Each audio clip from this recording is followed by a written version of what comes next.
Okay, Assalamualaikum warahmatullahi wabarakatuh. Okay, so kembali lagi bersama dengan live untuk page Rizal Optometris. So hari ni kita akan live bersama dengan Tuan Muhammad Saleh yang mana dia akan berbincangkan tentang cara ataupun tips untuk kita pilih design kanta multifocal. So tanpa membuang masa, Tuan Saleh dah ready dah? Okay, ready Tan. Okay. So saya mempersilakan Tuan Muhammad Saleh untuk membincangkan tentang cara ataupun tips untuk kita pilih kanta multifocal. Okey, Tuan Saleh dipersilakan. Okay, terima kasih kepada Tuan Syamil selaku host untuk FB Live pagi ni. Okay, jadi kepada anda yang di apps Zoom dan anda yang menonton di FB Live, Assalamualaikum warahmatullahi wabarakatuh. Saya mengucapkan ribuan terima kasih kepada anda yang menonton live pada pagi ini. Kiranya anda ingin berkongsi dengan kawan-kawan, anda boleh klik button share tu, button share dekat FB Live tu, boleh share kepada kawan-kawan ataupun makcik-makcik ataupun ibu bapa anda yang menggunakan kanta jauh dekat ataupun kita panggil dia multifocal. Okey, so untuk tajuk yang akan saya kongsikan kepada anda semua adalah berkaitan dengan cermin jauh dekat atau multifocal, tips asas. Tips asas ni macam mana kita nak pilih design kanta multifocal. Ini boleh digunakan untuk yang pertama kali nak pakai cermin multifocal. Biasanya kalau dululah, pada umur 40 tahun ke atas tu dia dah mula start lah pakai, dah ada rabun dekat ni dia dah start pakai kanta multifocal. Tapi sekarang ni berikutan cara lifestyle kita dah berubah. Umur 36, 37 pun dia ada dah yang dah start menggunakan cermin multifocal. Okey, jadi apa tips asas lah, macam mana kita nak tahu design mana yang sesuai dengan kita, apa cermin yang kita nak pilih ni. Kadang ada, kalau kita bawa mak kita ke kedai cermin mata, so pilihan ni dia ikut pada penjual. Sepatutnya kita yang kena buat pilihan yang mana yang sesuai dan yang mana yang terbaik untuk kita. Okey, jadi sebelum saya terus kepada tips, saya nak kongsilah satu cerita ni yang berlaku kepada klien saya. Okey, so ada klien saya datang ke Rizal Optometris. Dia seorang guru berumur dalam 50-an. Okey, so datang ke Rizal Optometris, dia nak buat cermin mata. Okey, jadi seperti biasa saya bantu beliau. Saya tanya beberapa soalan dululah sebelum kita terus pada cek mata dan pilih cermin mata yang mana yang sesuai. Jadi beliau kongsikan beliau pernah memakai cermin yang jenis jauh dekat, pada dah lama dah beliau pakai, mungkin start pada umur 40-an. Tapi disebabkan beliau rasa tak selesa, sebab bila first time pakai ni tak kena dengan gaya kita, cara kita, dia tak rasa tak selesa. Jadi beliau terus tak nak pakai. So beliau tak nak pakai, beliau rasa multifocal ni tak sesuai, bukan untuk saya. Jadi apa yang saya tanyalah, jadi puan beliau ni, puan pakai cermin jenis apa? Dan beliau kongsikan dia hanya memakai cermin mata yang untuk membaca saja. So cuba bayangkan kalau seorang guru yang banyak aktiviti, untuk tengok komputer, kadang-kadang nak ajar dalam kelas, kadang nak tanda buku, ya, hanya menggunakan cermin mata untuk membaca saja. Dan beliau rasa sebenarnya beliau tak ada pilihan, nak tak nak, bila nak buat kerja dekat kena pakai cermin mata. Jadi beliau kongsikan kalau pakai cermin mata untuk buat kerja komputer, mata beliau ni cepat letih. So beliau nak penyelesaian, macam mana, apa yang benda yang boleh dibantu untuk menyelesaikan masalah beliau. Jadi saya pun take note, saya record apa masalah yang dia kongsikan, dan kita cuba nak bantu beliau. Okey, nak bantu beliau. Jadi proses seperti biasa, kita ambil record, kita dah check mata. So kita check mata bersama dengan optometris. So selepas check mata, dah dapat dah power yang kita prescribekan, power yang saya boleh katakan yang sesuai untuk aktiviti seharian beliau. Jadi saya kongsikan, saya terangkan kepada beliau, adakah tahu design cermin multifocal? Sebenarnya multifocal ni ada banyak design. So beliau kata tak tahu. Beliau tak tahu design multifocal macam mana. Sebab masa beliau tempah itu, just orang cadang-cadangkan, beliau just terima sahaja.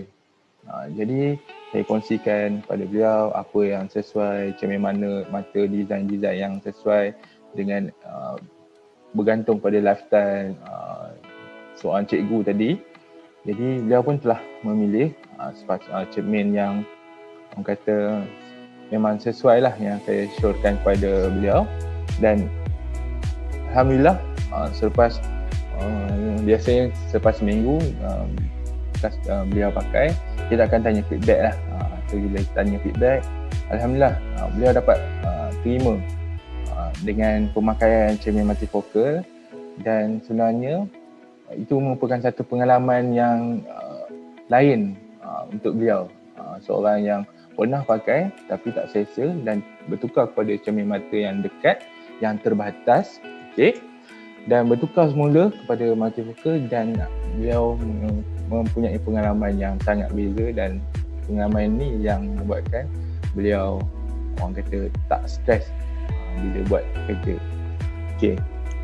Jadi yang ini saya nak kongsikan pada anda yang menonton video live saya pada hari ini. Apa yang perlu kita tahu sekiranya kalau kita nak pilih design multifocal.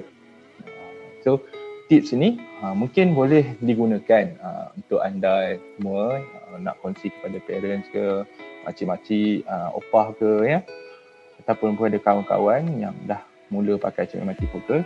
Tapi ada juga yang mungkin perlu kita tengok dari pelbagai sudut lah, yang untuk mungkin ada yang boleh guna tips ni ataupun ada yang tak boleh. So yang tak boleh ni mungkin kita kena lihat dari pelbagai sudut, apa sebabnya. Mungkin ada sebab tu kesihatan, ya. Okey, so tanpa membuang masa, saya nak terus ke tips yang pertama lah. Ini poin yang pertama, iaitu bila kita nak tempah cermin mata yang orang kata first time kita nak cuba merasai pengalaman dia, sebenarnya kita kena beri tumpuan kepada konsultasi. Maksud dia, masa kita nak datang ke kedai cermin mata ni, kita betul-betul nak tahu apa itu cermin multifocal. So kalau boleh, ada juga klien yang pernah saya jumpa, dia dah nak buat cermin multifocal, sebelum tu dia dah buat research dulu. So dia dah tahu, oh ini jenama apa, oh ini jenama apa, oh design ni macam mana. Oh saya kata saya sangat kagum dengan beliau. Sebab apa? Beliau dah seolah-olah dah tahu apa yang beliau nak. Jadi kalau kita nak tempah cermin mata ni, kalau anda semua nak first time lah datang, cuba bertanya banyak kepada penjual lah. Kalau pergi mana kedai cermin mata, cuba tanya design apa yang ada yang dijual untuk multifocal. So biasanya kita memang ada banyak design. So kadang-kadang kita tak cerita semua sebab mungkin pelanggan dia tak nak tahu. Tapi bagi anda yang first time yang nak tahu, kena tanya semua. Okay, design ni apa kelebihan dia? Okay, yang ni apa kelebihan dia? Yang ni sesuai tak kalau buat kerja-kerja macam ni? So kalau banyak kerja indoor, macam mana pula? Kalau banyak kerja outdoor, macam mana pula? Okay. Jadi kita minta penjual tu terangkan semua jenis multifocal yang ada. Kalau boleh, semasa proses orang kata konsultasi ni berlaku, cuba kurangkan distraction. Maksud dia, cuba kurangkan apa yang mengganggu orang kata mata fikiran kita. Kadang-kadang ada orang call kan, sebab proses untuk konsultasi ni dia memang mengambil masa sikit. Sebab kita nak terangkan supaya klien kita faham apa pilihan yang akan dia pilih nanti. So kalau boleh yang ada bawa, kita kadang yalah biasalah kita datang ke kedai, kadang kita bawa pasangan, kadang ada bawa anak-anak kan. Kadang bila dah terang anak cakap, mak cepatlah kan, cepatlah dah lambat lah ni. Kadang-kadang proses tu sebabkan dah lama, jadi kalau boleh cuba kurangkan distraction dia, gangguan ni, supaya kita cepat faham dan kita tahu apa yang design yang kita nak pilih. Sebab apa? Pemilihan design ni sebenarnya sangat penting untuk kita pakai, sebab biasanya saya boleh katakan kalau cermin multifocal ni dia sebagai investment. Kita bukan nak pakai sehari dua.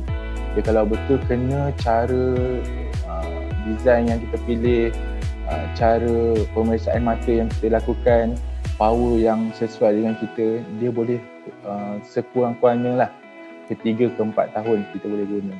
Kecuali lah kalau macam accident, cermin mata patah tu memang kena tukar lah. Tapi kalau dari segi tak ada accident apa, power dia yang sesuai tu boleh 3 ke 4 tahun. Ini apa yang berdasarkan pengalaman yang saya jumpa klien-klien yang sebelum ni lah. Mana dia dah buat dalam 3 tahun tu datang balik. Okay. Itu yang tips yang pertama lah berkenaan dengan kita kena ambil tahu apa yang konsultan cuba sampaikan. Okay. Tips yang kedua ni adalah kalau kita nak pilih design multifocal yang sesuai dengan kita kena tengok balik lifestyle kita macam mana. Sebab multifocal ni dia dah lama dah dicipta lama dah, lebih dalam 50 tahun lebih dah. Jadi kalau dulu punya design multifocal ni dia ikut pada lifetime cara-cara dulu. Kalau kita tengok balik, kalau cara dulu ni dia tak banyak sangat yang jenis multitasking. Maksud saya multitasking ni kejap nak tengok komputer, kejap nak tengok handphone, kejap nak tengok file.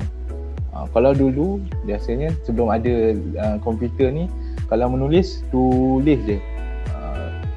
Dah habis tulis lah, baru tengok file, check file pula. So dia punya design dia jenis yang memang sesuai untuk bila kalau kerja menulis je lah. Kalau nak tengok dia tak jenis yang banyakkan pergerakan.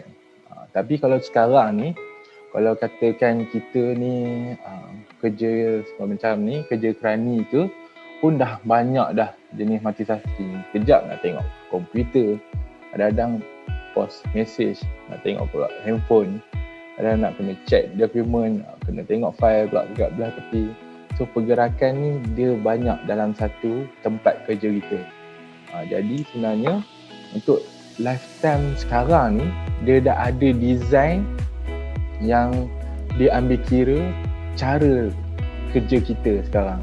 Sebagai contoh, kalau anda banyak menggunakan komputer, ada design yang khas untuk menggunakan komputer.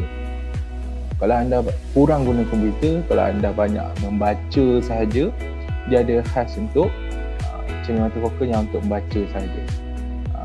Kalau pula anda banyak kadang pergi kalau kontraktor kan, kalau pergi site, kalau banyak outdoor, banyak tengok pergerakan yang laju, dia ada khas untuk yang banyak kerja outdoor.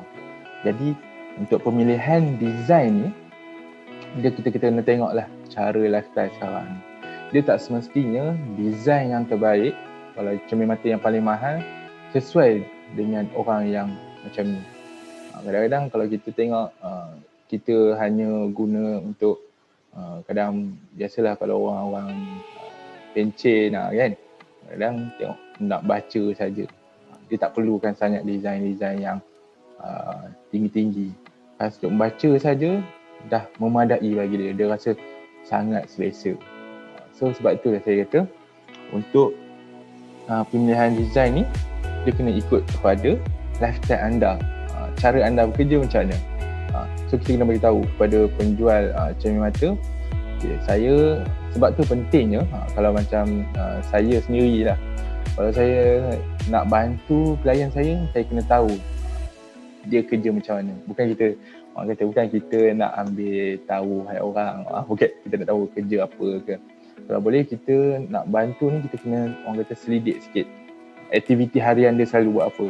Kadang dia buat kerja komputer, cermin mata sesuai untuk komputer tapi tak sesuai pula dengan hobi dia, aktiviti seharian dia banyak dekat luar, kadang-kadang berbasikal. So dia perlu kita kena tengok aktiviti seharian dia, bukan hanya waktu tertentu sahaja nak guna. Sebab kalau cermin multifocal ni yang sebaik-baiknya kita dapat guna seharian lah dalam aktiviti kita untuk satu hari. Okay. So itu tip yang nombor 2, kita kena tengok dari segi lifestyle.